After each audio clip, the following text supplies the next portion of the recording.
اور بدلا بھی تو کس کا بدلا؟ بدلا تو کس چیز کا بدلا؟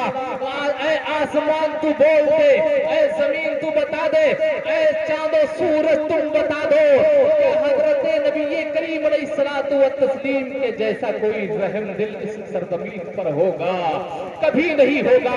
میرے سرکار نے ان کو معاف فرما دیا اور کہا کہ اے لوگوں ایک درس دے دیا۔ آقا فرماتے ہیں سلمن قطعاک وعفو عمن ظلمک، اے لوگوں کفار و مشرکین کو سرکار نے معاف کر دیا کہ آج تم سے کوئی انتقام نہیں لیا جائے گا۔ میرے سرکار کا ایسا اخلاق ہے، میرے سرکار کی یہ سیرت ہے، اس سیرت پر عمل کرو اور اپنے ماں باپ کے ساتھ اچھے سلوک کیا کرو، اچھا برتاؤ کیا کرو۔ تم اس نبی کی امت میں ہو جس نبی نے سارے غم برداشت کیے ہیں، سارے ظلم و ستم برداشت کر کے کفار و مشرکین کو معاف کر دیا ہے، اور تم آج اپنے ماں باپ پر ظلم و ستم کر رہے ہو، تم آج اپنے ماں باپ پر لاٹھیاں برسا رہے ہو، اپنے ماں باپ کے سامنے جب تم جاتے ہو تو سینہ تان کر کے جاتے ہو، آنکھیں نکال کے گفتگو کرتے ہو کہ میرا باپ یہ جان جائے کہ بیٹا جوان ہو چکا ہے۔ یاد رکھو جو بازو اپنے ماں باپ کے سامنے نہیں جھکتے ہیں وہ رب کے سامنے بھی نہیں جھکا کرتے ہیں۔ اس لیے ضروری ہے کہ اپنے ماں باپ کے سامنے جب جاؤ تو ایسے ادب سے جاؤ کہ اپنے دونوں بازوؤں کو جھکا کر کے جاؤ اور ایسے انداز میں گفتگو کرو۔ قرآن کریم کہتا ہے وَلَا تَقُلْ لَهُمَا أُفٍّ وَلَا تَنْهَرْهُمَا، اے لوگوں اپنے ماں باپ کو چھڑکا مت کیا کرو، اپنے ماں باپ کے سامنے اف تک نہ کہا کرو۔ وَقُلْ لَهُمَا قَوْلًا كَرِيمًا، اور اگر اپنے ماں باپ کے سامنے گفتگو کرنی ہو تو نرم انداز میں گفتگو کیا کرو، نرم لہجے میں گفتگو کیا کرو۔ اور اب آگے اللہ فرماتا ہے وَاخْفِضْ لَهُمَا جَنَاحَ الذُّلِّ مِنَ الرَّحْمَةِ، اور جب جایا کرو تو اپنے یہ بازوؤں کو جھکا کر کے اپنے ماں باپ کے سامنے جایا کرو۔ اگر آپ اپنے ماں باپ کے ساتھ ایسا سلوک کرو گے تو کل تمہاری آنے والی اولاد بھی تمہارے ساتھ اچھا سلوک کرے گی، کیونکہ احسان کا بدلہ احسان ہوتا ہے۔ اس لیے اپنے ماں باپ کے ساتھ احسان حسن سلوک کرو۔ حسن سلوک آقا فرماتے ہیں سلمن قطعاک وعفو عمن ظلمک، میرے آقا فرماتے ہیں کہ جو تم سے رشتہ توڑ لے، جو تم سے قطع تعلق کر لے، تم اس سے میل اور ملاپ کیا کرو، اور جو تم پر ظلم سے تم ڈھایا کرے تم اسے معاف کر دیا کرو۔ معاف کرنے والوں کا مرتبہ بڑا ہے۔ اللہ فرماتا ہے والعافین عن الناس، اللہ معاف کرنے والوں کو محبوب رکھتا ہے۔ او میرے ملت کے نوجوانوں، یہی چند باتیں تھیں، انشاءاللہ پھر کبھی وقت ملا تو آپ حضرات کے سامنے گفتگو ہوگی۔ قربی نواز شریف کی فرمائش ہوئی ہے، دو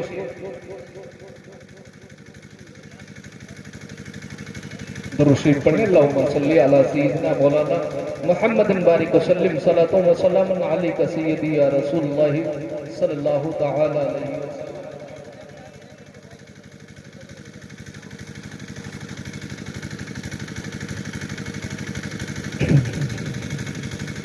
بگیا ماں کوئل بولے گائے ملخار ہو،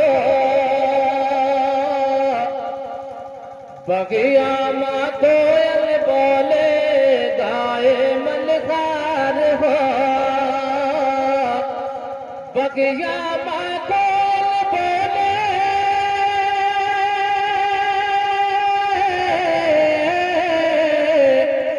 بگیا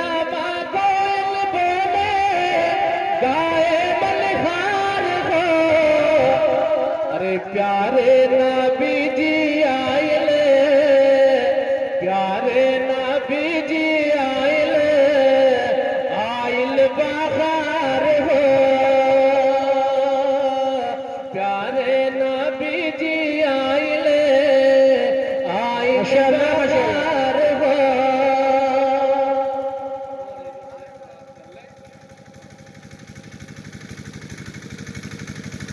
نوری مہینہ راغل دن وا سموار ہو،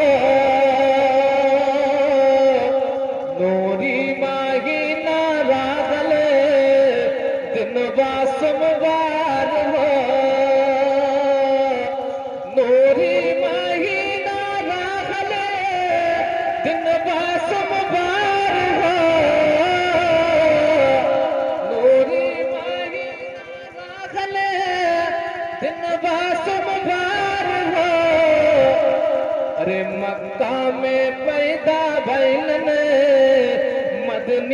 سرکار ہو نعرے تکبیر، نعرے رسالت، مسلک اعلی حضرت، سرکار کی آمد، دلدار کی آمد. ماشاءاللہ. بڑا پیارا شعر ہے دائی حلیمہ کے تعلق سے، جنہوں نے سرکار کو 2 سال تک دودھ پلایا تھا. بات کر لیں. گودیا میں لے کے بولنے دائی حلیمہ،